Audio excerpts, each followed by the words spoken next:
Nous allons commencer par presque pas une première, c'est pas tout à fait une première table ronde, c'est plutôt une table de solutions, on va dire, avec là déjà un très beau panel. Concilier impératif économique et engagement climatique, c'est peut-être votre quotidien tous les jours. Quelles stratégies gagnantes à trouver, les exemples concrets et des solutions éprouvées dans différents secteurs. Vous allez voir, nous allons avoir du lourd. Donc je vais appeler pour ce premier moment, je les appelle dans l'ordre. Magali Serron, déléguée RSE GRDF. Voilà, on peut applaudir. Ça va. Ah. Maître Christine Le Billon-Graff, associée en charge du pôle transition énergétique. Bonjour madame, de chez Hogan Lovells. Pour IKEA France, Émilie Carpels, voilà, directrice du développement durable. Ségula Technologies, Sonia Foss, directrice des ressources humaines du groupe. Et maître Ruth Guerra, Partner on Global Climatic Energy Policy Oversight Leader, là en anglais dans le texte, de chez KPMG Avocats, et qui sera aussi la modératrice de cette table ronde. Je vais lui laisser un peu mon rôle pendant quelques instants et l'introduction de cette table ronde. À vous, alors je le remarque, mais à vous, mesdames. Ah, merci. Bravo et re-bravo.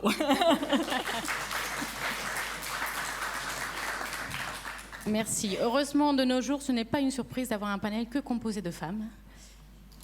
Madame, Messieurs, Monsieur le Président, merci beaucoup pour l'introduction. C'est un réel honneur et plaisir d'ouvrir la première table ronde de la journée. On va parler de décarbonation dans un contexte économique très particulier, dans lequel la transition est de plus en plus nécessaire de l'avoir dans l'intégration de nos modèles économiques. Jusqu'à maintenant, les réductions des émissions elles étaient très liées aux principaux émetteurs industriels, la chimie, l'énergie, le ciment, mais beaucoup moins intégrées dans les transformations structurelles de nos économies, de nos modes de production, de nos modes de consommation. Toutefois, la conjoncture économique et géopolitique, elle a complètement changé depuis il y a 10 ans, voire même depuis il y a 10 mois. La guerre commerciale, les différents conflits armés ont fait que l'équilibre du commerce international et des modes de consommation qu'on a toujours eus ont été basculés et bousculés. Et dans un certain sens, ça a poussé à certains engagements un peu plus osés, que ce soit politique ou économique, que ce qu'on avait eu jusqu'à maintenant. La décarbonation, elle doit plus que jamais s'inscrire dans une stratégie de réindustrialisation, d'innovation constante, qui prennent en compte la souveraineté de nos industries et également les risques d'approvisionnement auxquels on fait face aujourd'hui. Les entreprises, elles jouent un rôle moteur, bien évidemment, mais pour que cette transition elle soit durable, elle ne doit pas être au détriment de leur compétitivité. Et c'est exactement le sujet qu'on va traiter dans cette table ronde. Les intervenantes, elles vont nous expliquer, avec des exemples très concrets, de long terme en plus, comment ils arrivent à concilier réindustrialisation des économies et innovation, comment ils intègrent la transition dans le business model de leurs entreprises et comment ils embarquent que ce soit le management, leurs partenaires ou leurs équipes. J'ai le plaisir de commencer par Madame Carpels de IKEA France. Est-ce que vous pouvez nous décrire brièvement la feuille de route de décarbonation d'IKEA France ? Oui, merci beaucoup de cette invitation à cette table ronde. Eh bien, c'est vrai que chez IKEA, l'engagement en faveur des personnes et de la planète, ça fait partie de notre ADN depuis toujours, puisque nous avons cette vision d'améliorer le quotidien du plus grand nombre. Et aujourd'hui, le quotidien, il est menacé par le changement climatique, donc aujourd'hui, mais aussi pour les générations futures. Et donc, c'est vrai que nous devons nous inscrire dans cette démarche de transition énergétique parce que nous avons ce rôle de leader mondial de l'ameublement qui nous donne à la fois l'opportunité, mais aussi la responsabilité d'agir. Et donc, nous avons pris des engagements très forts pour limiter notre empreinte sur l'environnement. Nous nous sommes engagés à réduire de moitié nos émissions de gaz absolues sur l'ensemble de la chaîne de valeur d'ici à 2030 par rapport à notre année de référence qui est l'année 2016. Et nous nous sommes inscrits dans un plan de transition pour atteindre le zéro net émission d'ici 2050. Et ce ne sont pas juste des ambitions, ce sont vraiment des actions. Nous avons fait une analyse très fine de nos catégories d'émissions pour identifier nos risques climatiques, mais aussi nos opportunités. Et donc, nous avons mis en place un plan d'action. Nous avons par exemple identifié que la mobilité représentait 11% de notre empreinte environnementale sur l'ensemble de la chaîne de valeur. C'est donc un levier sur lequel on peut agir très fortement. Et notamment les livraisons à domicile, parce qu'on a remarqué qu'il y avait une augmentation des livraisons à domicile qui était liée aussi à une croissance des ventes en ligne. Et sur ce type de mobilité, nous avons pris un engagement de décarboner également la livraison du dernier kilomètre. Nous sommes engagés à livrer nos clients de manière décarbonée d'ici 2028, c'est-à-dire d'atteindre 90% de nos livraisons qui soient décarbonées d'ici 2028. Alors c'est très ambitieux, mais ça reste réaliste puisque nous réalisons déjà plus de la moitié de nos livraisons en zéro émission. Et il y a déjà certaines agglomérations où on a dépassé également cet objectif, puisque par exemple à Nice, on livre 99% même de nos clients en zéro émission, et à Lyon 95%.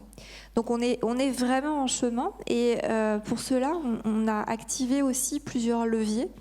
Nous avons décidé de travailler avec l'ensemble des acteurs de la chaîne, puisque nous considérons que nous avons un rôle à jouer pour impulser le changement. Donc nous travaillons avec les constructeurs automobiles pour tester de nouveaux véhicules, des véhicules hydrogène sur des courtes ou des longues distances, des véhicules électriques également sur des longues distances. Et puis nous travaillons aussi avec nos partenaires du dernier kilomètre. Nous les accompagnons dans la transition de leur flotte. Nous les accompagnons de manière opérationnelle puisque nous revoyons ces plans d'ordonnancement pour intégrer aussi l'autonomie des véhicules dans la planification des livraisons. Et puis on les accompagne aussi financièrement puisque nous les rétribuons à chaque livraison qu'ils effectuent en zéro émission. Et puis nous prenons aussi nos responsabilités puisque nous innovons et nous avons notamment créé un Green Corridor entre Gennevilliers et Paris puisque depuis décembre 2022, IKEA livre ses clients parisiens grâce à un système multimodal qui est inédit et qui combine le transport fluvial et la livraison électrique du dernier kilomètre. Alors c'est inédit pour le groupe IKEA et c'est aussi inédit en France puisqu'on est le premier grand distributeur à livrer de manière multimodale par le fleuve nos clients parisiens. Alors comment cela fonctionne? Déjà, c'est un flux qui s'opère au quotidien, qui concerne l'ensemble des clients parisiens, quel que soit leur mode de commande, qu'ils commandent en ligne ou en magasin. Et puis ensuite, les commandes, elles sont préparées dans notre entrepôt de Gennevilliers. Elles sont chargées dans des petits containers qui ont été conçus de manière spécifique pour cette logistique multimodale et urbaine qu'on va appeler des caisses mobiles. Et ensuite, ce sont ces caisses mobiles qui vont voyager donc, depuis notre entrepôt jusque sur le port de Gennevilliers, où on va les positionner dans le bateau.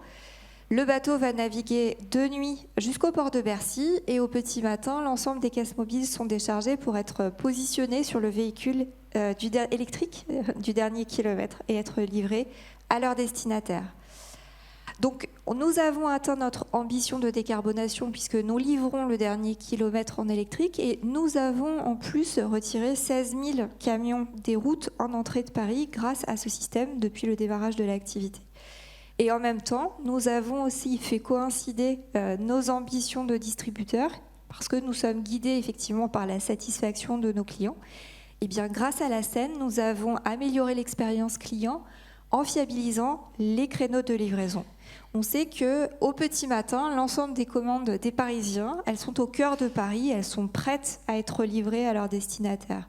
Donc on vient s'affranchir d'un aléa qui est lié à la congestion en entrée de Paris. Donc ça, c'est ce que nous faisons sur la mobilité, mais nous agissons également aussi sur nos unités, nous décarbonons nos bâtiments. Nous nous sommes inscrits dans un plan de transformation de nos systèmes de chauffage et de climatisation. Cela représente 18 unités qui sont concernées et ça représente aussi un investissement de 58 millions d'euros entre 2022 et 2030. Et puis nous nous attaquons également au gaz réfrigérant de nos unités que nous transformons également. Donc là, ça concerne 23 unités pour un montant de 23 millions d'euros d'investissement jusqu'à 2030 également. Oui, en effet, les investissements sont très importants. Quels sont les résultats que vous voyez aujourd'hui ? Eh bien, les résultats, c'est it's good business to be a good business. C'est-à-dire qu'on peut tout à fait allier l'attractivité économique et la réduction de notre empreinte environnementale, puisque nous avons réduit notre empreinte carbone de 29%, 39% même, depuis 2016, tout en augmentant notre croissance et notre chiffre d'affaires de 40%. Donc, ça peut vraiment aller de pair. Parfait. Et comment elle est intégrée dans votre business model, la décarbonation, la circularité, par exemple, des produits ? Eh bien, effectivement, oui. Nous nous sommes inscrits dans un modèle pour devenir circulaire. Et il y a 3 principaux leviers que nous pouvons actionner. Le premier, c'est la réduction, réduire le nombre de déchets. Donc, ça veut dire comment est-ce qu'on prolonge la vie de nos produits. Le deuxième, c'est réutiliser tout ce qui est effectivement la seconde vie. Et le troisième, en dernier recours, le recyclage que nous devons accompagner. Sur cette partie de réduire les déchets, il faut savoir qu'on a la chance chez IKEA de maîtriser notre chaîne de valeur depuis la conception jusqu'à la mise sur le marché. Et donc on attache une attention vraiment toute particulière à cette phase de conception et on intègre l'éco-conception dans la conception. C'est-à-dire que nous allons intégrer de plus en plus de matières recyclées dans nos produits. Et nous voulons aller plus loin puisque nous voulons aussi fonctionner dans un système en boucle fermée, c'est-à-dire que nous voulons créer notre propre matière première. Et donc nous avons ouvert un centre de recyclage de matelas dans l'Aveyron et on va venir récupérer la mousse des matelas post-consommation pour les réintégrer dans notre chaîne de fabrication de matelas. Et comme je vais devoir quand même placer un mot suédois pour que tout le monde soit bien réveillé, nous allons vendre nos premiers matelas recyclés et qui seront composés de 78% de matière recyclée Öyehol dès aujourd'hui. Donc je vous invite à aller en magasin et vérifier par vous-même ces matelas. Donc ça, c'est vraiment ce que nous voulons faire effectivement sur l'éco-conception. Et puis, on accompagne également nos clients en partageant des gestes pour prolonger la durée de vie de leurs produits. Notre ambition, c'est de normaliser un mode de vie qui soit sain et durable. Et donc, eh bien, on va intégrer aussi la réparabilité auprès de nos clients. Donc, nous allons mettre à disposition de nos clients des pièces détachées, mais aussi de la visserie gratuite pour que les clients puissent réparer leurs meubles quand ils en ont besoin. La durabilité, ça s'inscrit vraiment dans cette phase de conception. Et puis, il y a la seconde vie aussi chez IKEA. C'est pas quelque chose de nouveau, ça fait partie de notre ADN. On a toujours eu ces espaces seconde vie dans nos magasins. Initialement, c'était des espaces qu'on appelait bons filons ou bonnes trouvailles. Et qu'est-ce qu'on trouve dans ces espaces ? On trouve des produits d'exposition donc, qui ont déjà eu une première vie en magasin. Et puis, depuis 2014, on a aussi racheté les produits IKEA de nos clients qui viennent alimenter ces espaces seconde vie. Et on voit un vrai engouement pour ces espaces seconde vie puisque la croissance a été assez forte entre 2023 et 2024. Ça a cru de 6%. Donc, on voit l'engouement pour la seconde vie. Et d'ailleurs, nous-mêmes, nous sommes nos propres consommateurs de ces espaces quand on a besoin de refaire une ambiance. Et notre volonté aussi, c'est de rendre désirables ces produits, de leur donner, qu'on ait envie d'acheter ces produits. Et donc, nous avons des campagnes très fortes qui sont ciblées vraiment sur la seconde vie, avec des slogans très catchy, on attrape. C'est vraiment aimez-les pour leurs petits défauts, neuf ou occasion, même émotion. Donc, pour nous, c'est quelque chose que nous essayons de promouvoir tout le temps. Merci beaucoup. Je pense qu'on a un très bel exemple de décarbonation comme vecteur de transformation positive, durable et surtout rentable, parce que c'est comme ça qu'elle est durable. Je me permets de me tourner vers vous, chers consoeurs, pour avoir un peu votre regard sur les moyens d'allier la décarbonation, la compétitivité dans un environnement réglementaire constamment changeant, on peut dire. Oui, on peut le dire. Alors, je trouve que l'exemple d'IKEA, effectivement, est très intéressant. Hein. Comment décarboner en étant compétitif, ou comment faire de la décarbonation même un levier de compétitivité. Donc, dans l'exemple que vous avez donné, on a finalement toute la problématique. Hein. Effectivement, le dernier kilomètre, il doit être électrifié. La décarbonation, c'est d'abord l'électrification du mix énergétique. Évidemment, cette électrification, cette électrification, elle ne sert à rien si l'électricité n'est pas produite à partir de sources bas carbone ou totalement décarbonées. Voilà. Et si avant le dernier kilomètre, le bateau fonctionne à un carburant qui est polluant, on a aussi raté toute la chaîne de décarbonation. Donc on voit que la décarbonation, c'est complexe parce que ça suppose une approche globale. Cette approche globale, c'est aujourd'hui celle de la réglementation, hein, essentiellement au travers donc du plan de la Commission européenne, vous le savez, pour l'énergie propre, au travers évidemment de toutes les réglementations sectorielles, celles pour le transport maritime ou celles pour l'aviation, qui vont évidemment obliger à décarboner les différents carburants. Mais c'est aussi plus récemment et de manière très symbolique la décision de la semaine dernière de la Commission européenne d'accorder évidemment des aides d'État, de faciliter les aides d'État pour l'ensemble des technologies bas carbone, y compris le nucléaire, hein, nous dit la Commission européenne. Donc selon un principe dit de neutralité technologique, hein, où l'ensemble des technologies bas carbone et le nucléaire est rangé dans les technologies bas carbone. On y voit une victoire évidemment de la France et des pays de l'Alliance pour le nucléaire pour essayer effectivement d'avoir l'ensemble des outils de décarbonation.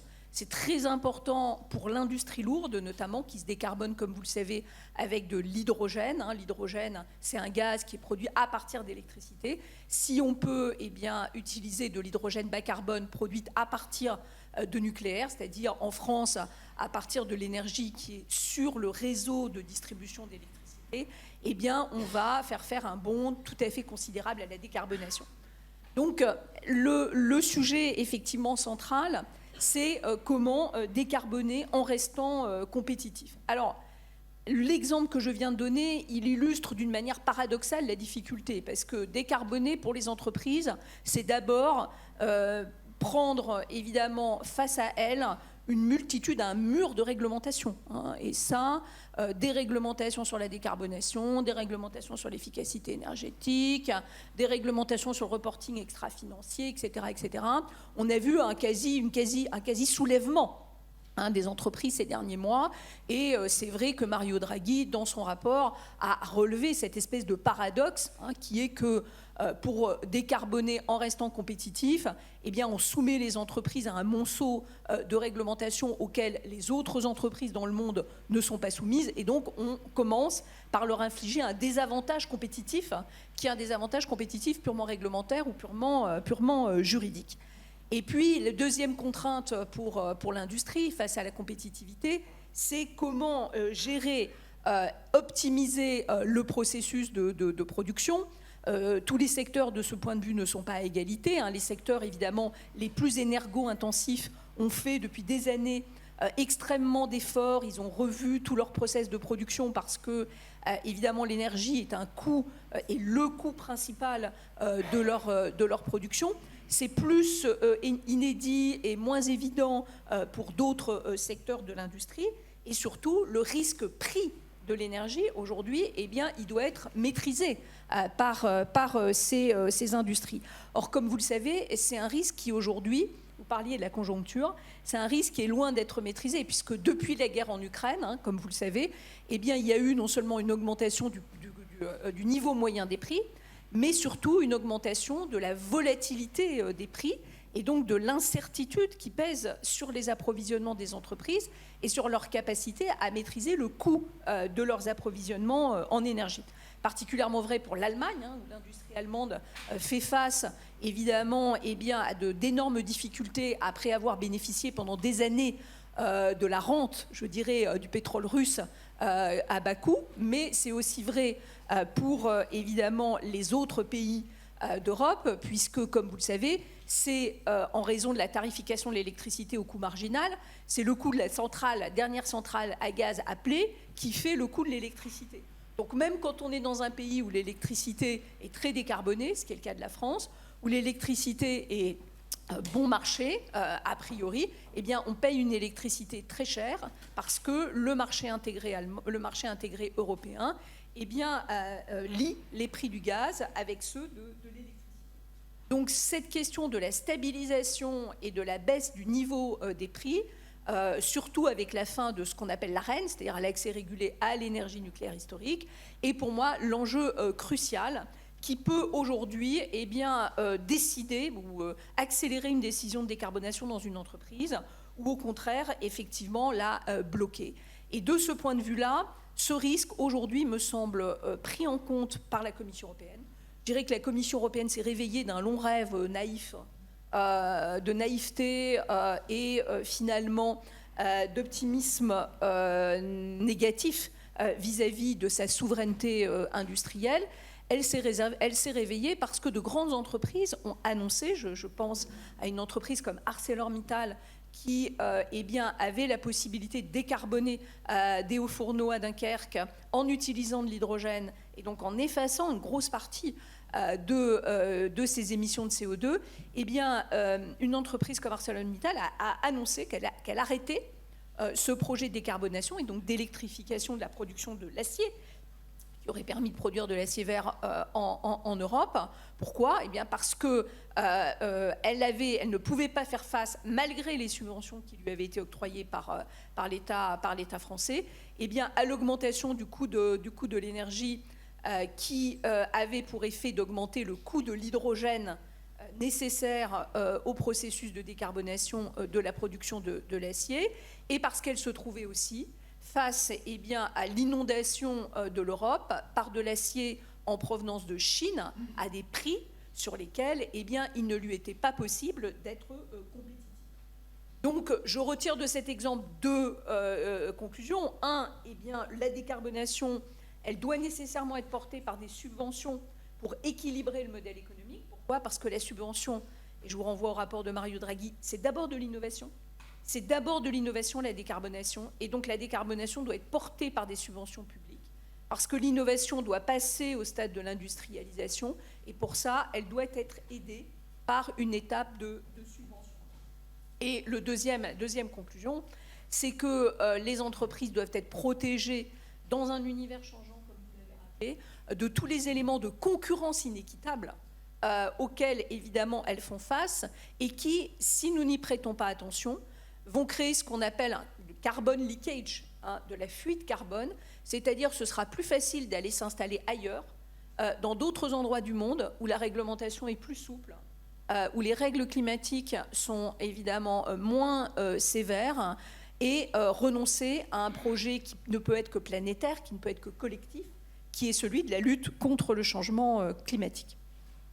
Merci beaucoup pour votre point de vue que je ne peux que partager. Je me permets juste de commenter 2 points. 1, je suis complètement d'accord, il faut qu'il y ait des aides publiques pour l'innovation. Mais même quand l'innovation et l'aide a été atteinte, il faut des aides publiques pour le déploiement. Parce que des fois, on ne fait que le financement du R&D et il faut derrière déployer. Je me tourne vers vous, Madame Seron. Est-ce que vous pouvez nous présenter rapidement les grandes lignes du programme Mission Décarbonation que vous avez mis en place ? Bonjour à toutes et à tous. Alors d'abord, pour présenter GRDF. GRDF, on est une filiale du groupe Engie et donc on a une mission de service public pour distribuer du gaz. Et là, vous dites, mais de quoi me parle-t-elle ? Décarbonation et gaz. Qu'est-ce qu'ils ont fait ? Parce que donc, on avons lancé notre projet d'entreprise mission de décarbonation juste avant celui d'EDF. Alors le premier point, c'est que, oui, le gaz, qui est aujourd'hui à 97% fossile, 3% produits à partir de sources renouvelables, de biomasse, est responsable, notre bilan carbone global, c'est 12% des gaz à effet de serre de la France. Et donc, à ce titre, on a eu la conviction, au plus haut niveau de l'entreprise, que nous avions un rôle majeur à jouer pour la décarbonation. Parce que nous sommes convaincus que nous faisons partie du problème et nous faisons partie de la solution. Et que nous ne pourrons pas réussir la décarbonation sans nous décarboner. Et donc le gaz d'aujourd'hui et de demain doit être sobre et renouvelable. Et d'ailleurs, le gaz, je devrais plutôt dire les gaz. Comme ça a été rappelé, l'hydrogène, c'est un gaz. Il y a des gaz comme le biométhane. Il y a la pyrogasification, où c'est la biomasse qui se transforme en gaz. C'est la gazéification hydrothermale, où c'est les bouts de stations d'épuration. Enfin, en fait, le gaz, il ne faut pas se leurrer, c'est un vecteur énergétique au même titre que l'électricité. Et de la même façon qu'un hydrogène peut être extrêmement polluant ou extrêmement bas carbone, un gaz peut être de la même façon, et c'est la même chose pour l'électricité. Juste un petit rappel, parce qu'on a tendance à dire que électricité égale décarboné, gaz égale pollué, et hydrogène égale vert. Ce n'est pas le cas. Tout le temps, il faut être très vigilant sur la provenance pour être sûr que quand on fait un choix énergétique, c'est le bon choix. Du coup, donc notre projet, c'est un projet d'entreprise, c'est-à-dire qu'on est 11 000 salariés alignés pour ce projet-là, que je vais vous décrire brièvement. Déjà, je tenais vraiment à être présente à ce forum parce que notre trajectoire de décarbonation est alignée avec les accords de Paris. Nous sommes la seule entreprise du secteur gaz et pétrole à nous être engagés sur l'ensemble de notre périmètre à être well below 2 degrés des accords de Paris. Et donc ça, on le fait sans cession d'actifs. Parce que c'est facile, entre guillemets, de se décarboner si je vends ce qui est polluant et que je le... Voilà, et finalement, la centrale, l'unité existe toujours. Nous, on ne peut pas faire ça. Nous, notre mission, ce qui nous a été confié par la Commission de régulation de l'énergie, qui est présente d'ailleurs aujourd'hui au forum, c'est bien de distribuer ce gaz et contribuer à la sécurité du mix énergétique en complémentarité avec les sources d'énergie qui existent et d'être évidemment le plus bas carbone possible. Et donc déjà ça c'est l'ambition chapeau. Et alors pourquoi 2 degrés? Parce qu'en fait 1,5 degré on n'est pas capable. On fait partie des industries, on a les locked-in emissions, c'est-à-dire qu'on ne peut pas, en fait le réseau ne peut plus fonctionner, le niveau de pression ne peut plus fonctionner si on veut être dans une trajectoire 1,5 degré. Donc on fait le meilleur effort possible pour être moins 2 degrés. Et donc on a 3 piliers. Dans ces 3 piliers, il y en a un qui est évidemment diminuer nos propres émissions. Et donc ça, on divise par 2 nos émissions entre 2009 et 2030. On a déjà fait moins 30%. On a atteint nos objectifs de 2030 avec 7 ans d'avance. Et c'est pour ça qu'on a décidé de les rehausser et être alignés avec les accords de Paris. Et donc ça va nécessiter beaucoup d'innovation, mais c'est l'innovation frugale. Le gazier, il ne demande pas de la R&D très compliquée. On est plutôt Mario Bros que quelque chose de très compliqué. Et c'est vrai que là, par exemple, un de nos grands leviers de décarbonation, c'est de baisser la pression d'exploitation du réseau. C'est déjà quelque chose qu'on a fait pour accueillir les gaz renouvelables. Et donc en fait, on baisse la pression d'exploitation. Donc c'est comme de l'eau, le gaz.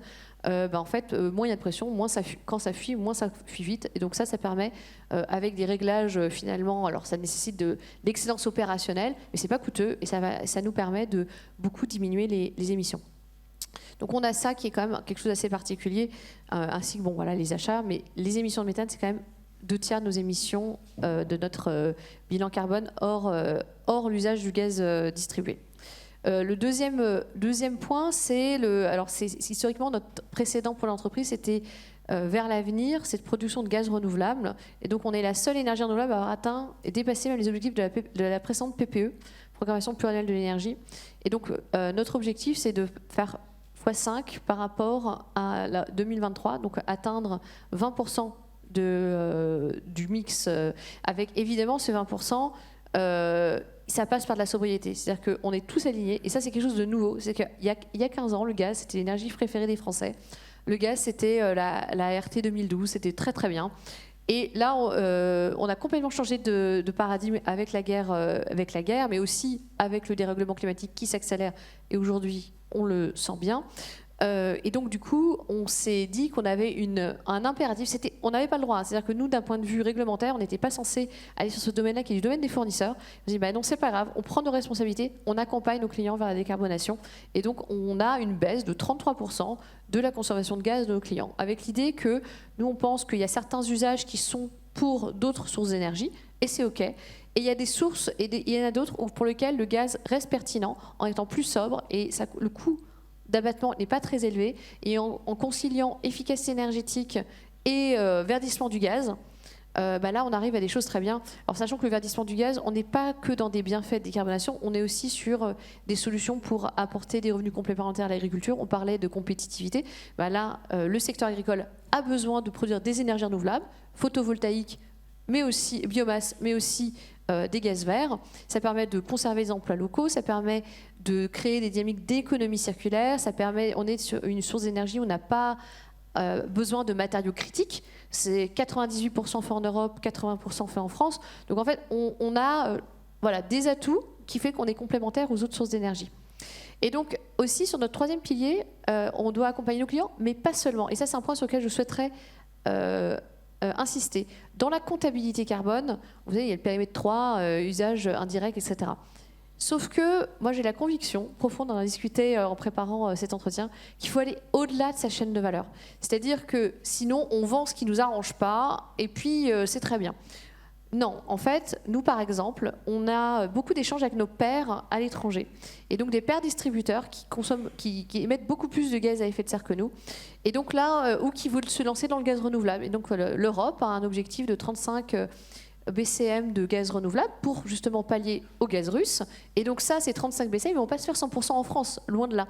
Et donc on aide nos amis en Pologne, au Portugal, on va faire des visites dans plusieurs pays, en Roumanie, on aide aussi sur les émissions de méthane. Et ça, à l'heure actuelle, ce n'est pas reconnu. Pour autant, on pense que c'est quelque chose qu'il faut faire. Peut-être un point sur comment on est arrivé à ce projet qui donc mobilise toute l'entreprise, c'est qu'on a dû travailler à la fois sur le management, et on y reviendra, mais aussi sur les salariés. Et par contre, ce qu'on a souhaité, c'est pas faire de la sensibilisation, on a souhaité vraiment faire de l'empowerment en créant un outil qui s'appelle la fresque carbone, qui est une innovation interne qui a été reprise par l'association Bilan Carbone, qui est l'association responsable de la comptabilité du BGS, du bilan carbone. Je reviens un peu sur ce que vous disiez par rapport à embarquer des partenaires tiers. Et c'est vrai qu'en faisant le lien, ce que vous indiquiez sur les carbon leakage et la situation de concurrence déloyale, c'est certain que l'exemple et le partage et la mutualisation des financements et des solutions va être un des leviers au niveau européen pour être un peu plus compétitif en interne. Dernière question pour vous, c'était par rapport à comment vous avez réussi à embarquer de façon transverse la gouvernance carbone au niveau de GRDF. Alors d'abord, on a fait, donc je vous ai parlé d'innovation maison, cette innovation, on l'a faite à notre comité exécutif, qui a adoré. On l'a fait à nos réunions TOPEX, donc notre top 250. Donc on a fait des ateliers en parallèle et qui ont adoré. Et donc du coup, on l'a déployé en 3 mois sur l'ensemble des salariés GRDF. Et alors cette fresque carbone, c'est quoi? D'ailleurs, vous, si vous êtes adhérent de l'association Bilan Carbone, donc moi qui est une association qui a des financements ADEME, gouvernementaux, enfin voilà, c'est une structure publique, parapublique. En fait, c'est une fresque qu'on a mis à disposition de cette association parce qu'on a la conviction qu'il faut mieux comprendre, c'est le thème de la table ronde, pour mieux agir. Et là, nos salariés, ils ont compris les choses, c'est qu'ils ont compris d'où venaient les sources d'émissions, ils ont compris quel était leur rôle, parce qu'en fait, avant, on avait essayé de déployer la fresque du climat, maintenant tout le monde connaît la fresque du climat. Bon, ça dure 3 heures, donc il n'y avait que 10% des salariés qui l'ont faite. Et puis après, ils étaient déprimés, et moi, qu'est-ce que je fais? Ils rentrent chez eux, et voilà. Là, en fait, la fresque carbone, ça permet de comprendre quelque chose qui est un peu aride. Alors vous êtes peut-être familier, les périmètres 1, 2, 3, les gaz à effet de serre, vous comprenez, mais quand même, c'est quand même compliqué, ces affaires-là. Et on s'est dit que nos salariés, ils faisaient partie des métiers qui, à l'échelle individuelle, ont le plus d'impact direct sur la lutte contre les gaz à effet de serre en France. Parce que quand on arrête une énorme émission de méthane, quand on évite qu'elle se produise, c'est des centaines de milliers de kilomètres qu'on évite en équivalent voiture. Donc en fait, c'est une responsabilité, c'est une chance, mais il faut que les gens soient conscients. Et moi, ce que je disais, par exemple, à des salariés, si vous arrêtez un dommage causé par des tiers, par des tractopelles, vous savez, sur des canalisations, si vous mettez 1 minute 15 de moins, vous pouvez manger de la viande rouge tous les jours de l'année. Ah, eh bien, du coup, après, c'est sûr que j'ai pas envie de l'embêter sur les repas à la cantine. Et donc, ça, c'était pour les salariés. Et donc, le management a fait cette fresque et s'est rendu compte que c'était vraiment important. Et le choix qui a été fait, et je pense que c'est réplicable pour d'autres entreprises, c'est que il ne faut pas faire « Ah bah ça c'est la RSE, ça à côté, et sa vie, il y a le politique RSE qui est à côté, puis à côté il y a le business ». Non, en fait, il faut aligner les deux. Et on l'a aligné aussi en termes de reporting. Donc par exemple, on a le même reporting, on a 15 indicateurs pour la politique RSE, le projet d'entreprise, et qui est présenté en comité exécutif 2 fois par an, parce que tous les trimestres, les gens, ils en pouvaient plus. Donc c'est 2 fois par an. Et c'est aussi... d'avoir pas un suivi dans l'instance RSE ou l'instance décarbonation. Non, c'est suivi dans la vie de l'entreprise. Et donc, c'est un sujet parmi tant d'autres. Et notre angle, c'est de dire, vous ne le saviez pas, mais au quotidien, vous agissez et vous pouvez agir déjà. Et donc, on essaie d'allier, par exemple, sécurité et environnement, compétitivité et environnement. Voilà, engagement des salariés et environnement. Et ça, je pense que c'est vraiment important pour que les gens se disent je fais pas le truc à côté, mais c'est intégré. Et notamment là, on est en train de regarder sur les sujets des formations, parce que vous dites ah tiens, je vais faire un petit e-learning décarbonation. Bah, nous, ce qu'on se dit, c'est qu'on va pas faire un e-learning décarbonation.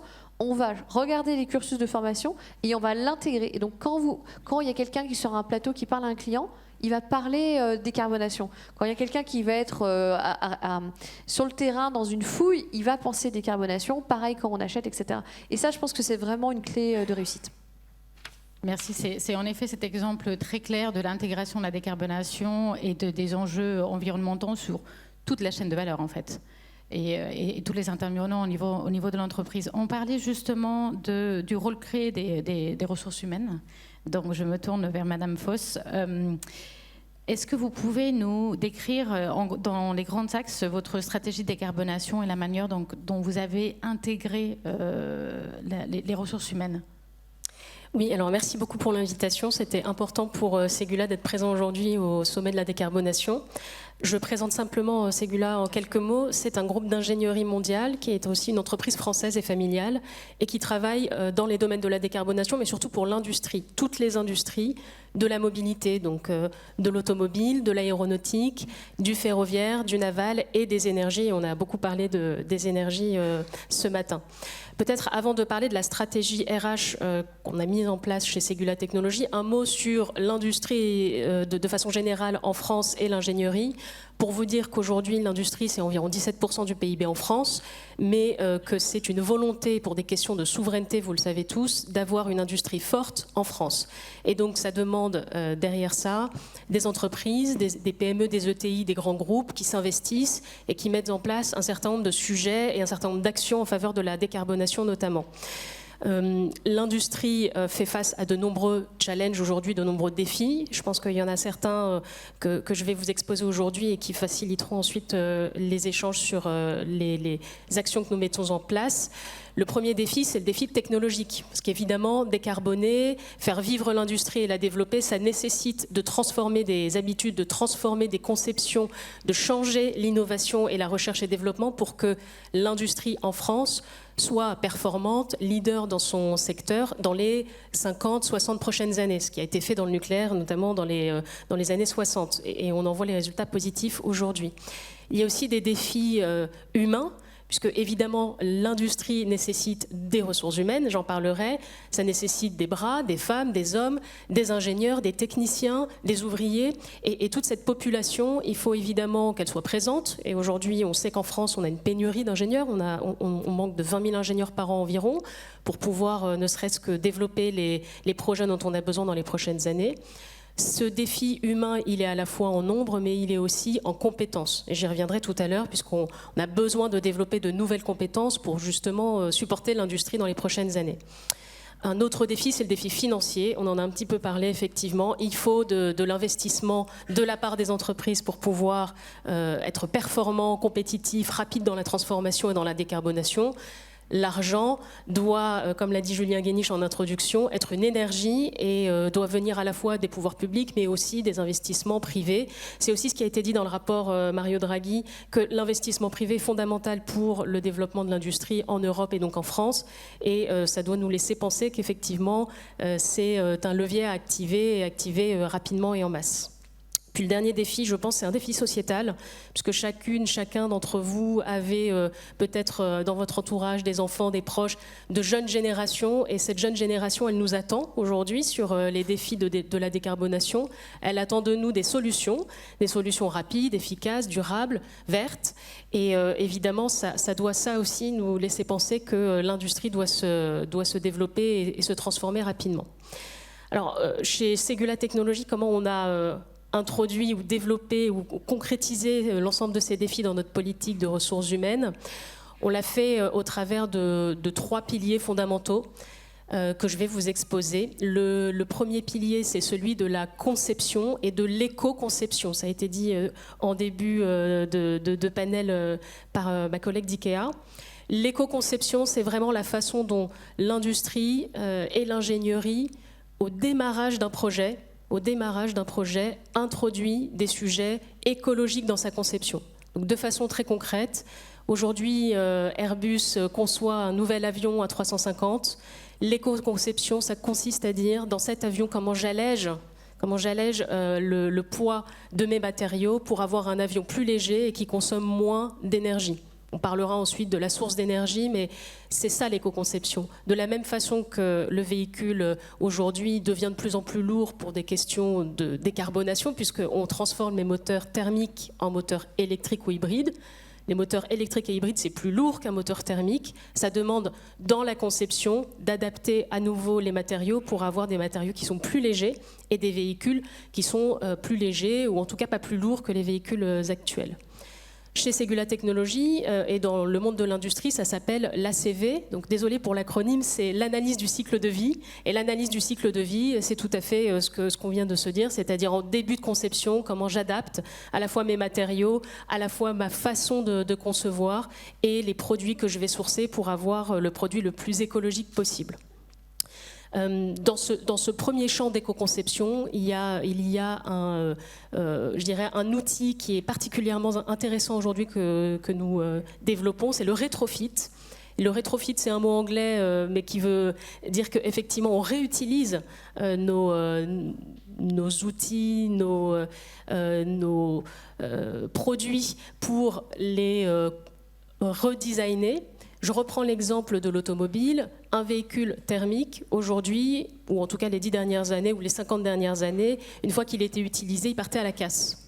On recyclait les matériaux, on récupérait les matériaux et on refaisait de nouveaux véhicules. Le concept du rétrofit, c'est d'éviter cette étape de la casse, de récupérer le véhicule, mais de changer, par exemple, le moteur.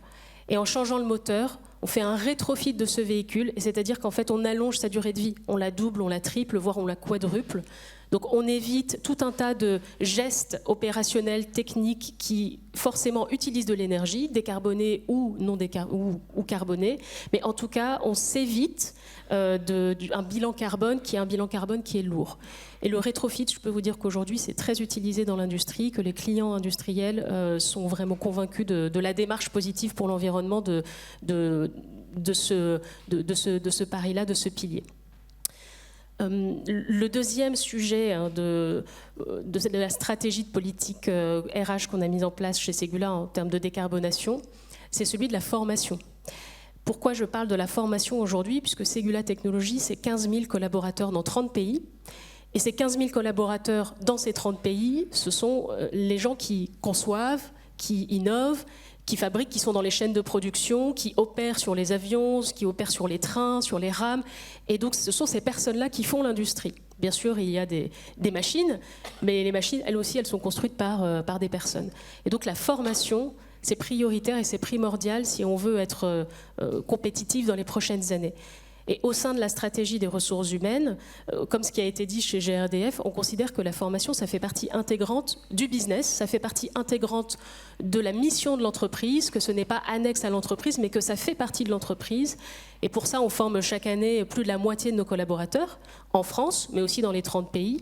On les forme évidemment à des sujets très techniques et opérationnels concrets de leur métier, comme la gestion de projet, puisque la gestion de projet, c'est quand même une compétence clé si on veut transformer l'industrie en France et dans le monde.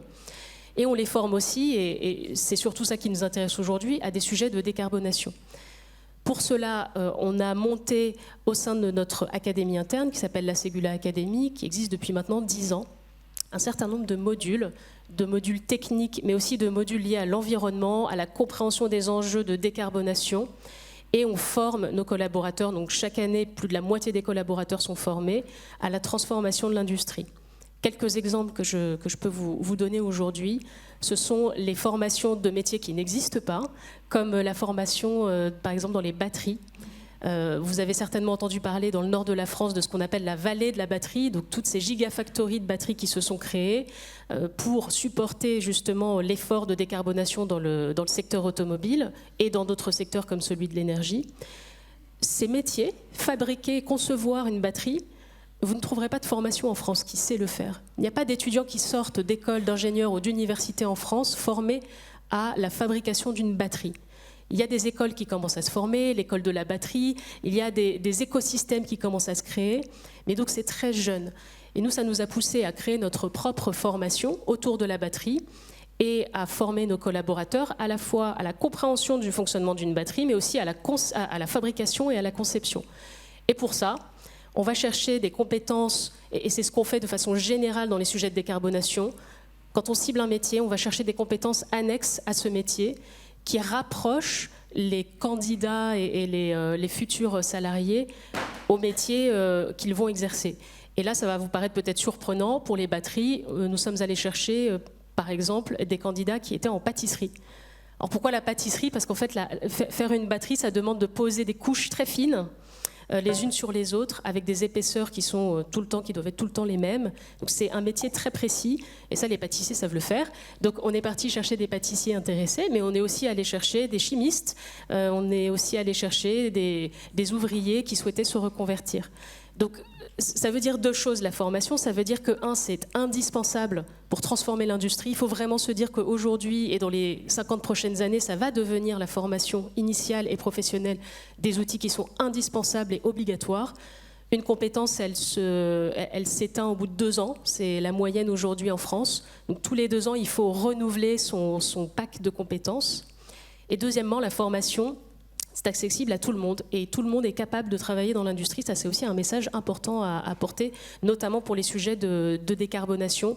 C'est fondamental de se dire que chacune et chacun a sa place dans l'industrie et peut être formé à l'industrie via des entreprises comme Ségula Technologies qui vont les former, les reformer avec un terme un peu barbare qu'on appelle le reskilling, qui est en fait une reconversion professionnelle, mais portée par les entreprises qui ont pris ce pas pour la décarbonation.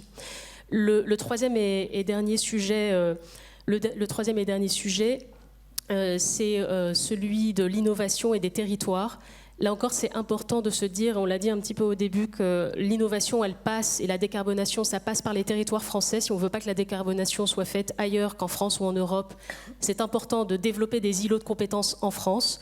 Et là, pour aller très vite, ce que je veux simplement vous dire, c'est que l'industrie a des atouts pour elle et a des territoires qui sont déjà en place et qui peuvent porter des industries qui seront décarbonées à l'avenir.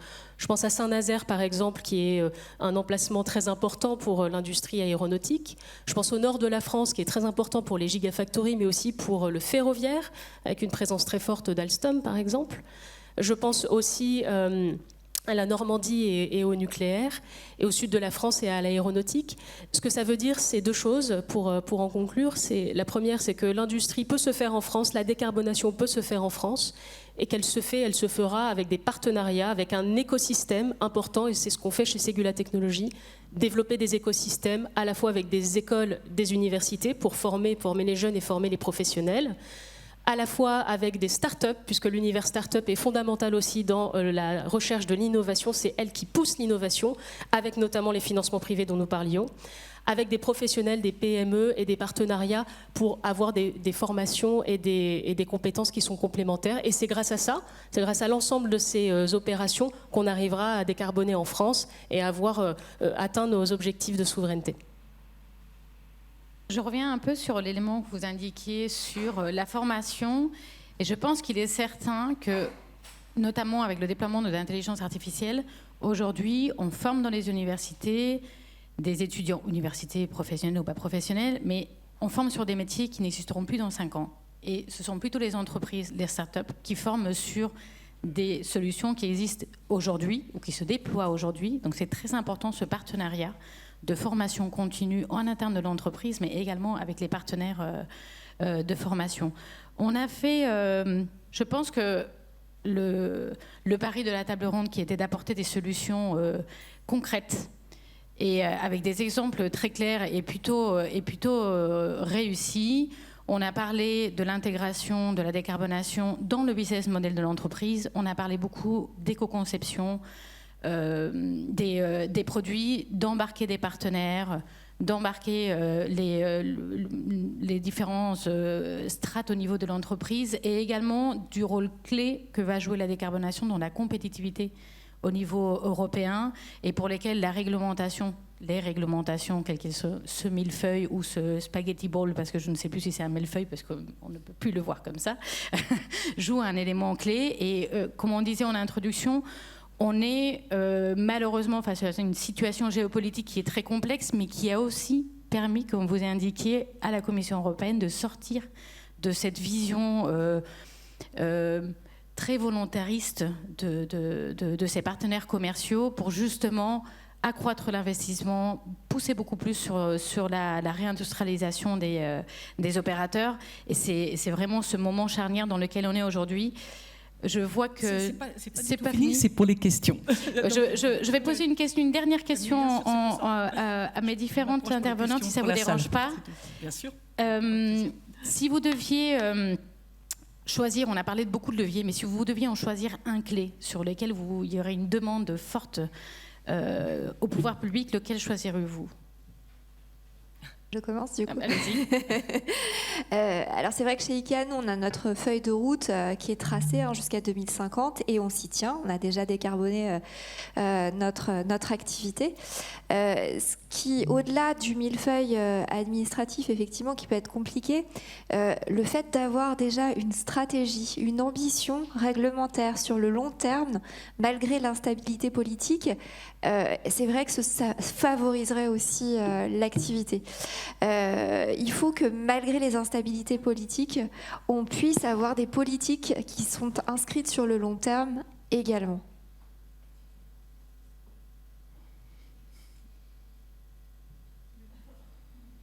Oui, moi, finalement, ce que j'aurais deux envies. C'est un, qu'on insiste, mais vous l'avez très bien dit, sur la compétitivité hors prix.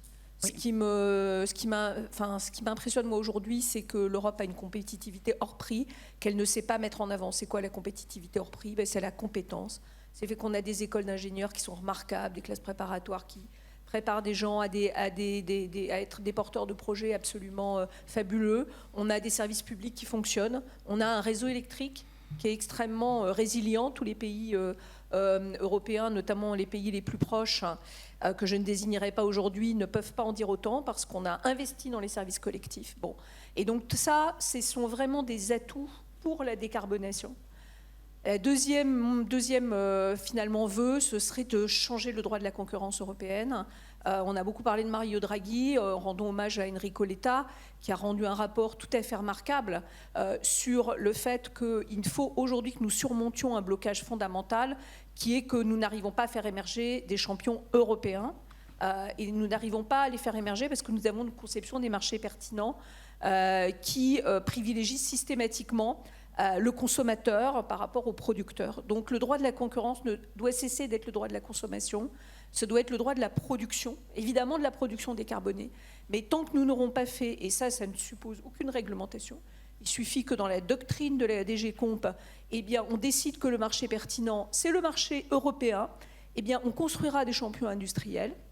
Donc, on atteindra nos deux buts, c'est-à-dire, un, défendre notre souveraineté industrielle, et deux, au profit d'acteurs qui auront fait cet effort de se décarboner, quels que soient les outils de la décarbonation, qu'on fasse du biogaz, qu'on fasse de l'hydrogène bas carbone, qu'on fasse du nucléaire, etc. Donc je pense que ça, c'est à portée de la main, mais c'est évidemment c'est vraiment un projet politique qu'il faut, en tant que citoyens européens, nous portions tous si nous voulons effectivement défendre l'ambition de l'accord de Paris. Ouais, de mon côté, j'aurais deux mots. Un, c'est le sujet de la résilience, parce qu'on ne sait pas de quoi demain sera fait. Ça change tout le temps. On a arrêté le nucléaire, puis après on a repris. Et cet arrêt a été dévastateur. Et je pense que voilà, on en paye aussi aujourd'hui le prix. Et alors pour le biogaz, il y a aussi eu des directives contracteurs. Enfin, je pense que toute source d'énergie se retrouve avec ces sujets-là. Et je pense qu'il faut qu'on soit résilient, qu'on ait une vision long terme, pluri-énergie, pour éviter de mettre tous nos œufs dans le même panier. C'est ça qui est important. Et le deuxième point, c'est qu'il faut qu'on soit bien attentif aux solutions d'aujourd'hui, de demain et d'après-demain. Chacun a son rôle à différents pas de temps. Donc il faut évidemment investir pour après-demain, mais pas se dire « Ah, c'est bon, je sais ce que je vais faire en 2050 ». Oui, mais bon, d'ici là, il y aura 5 gouvernements, 4 guerres. On ne sait pas la disponibilité des ressources qu'on aura sous nos pieds.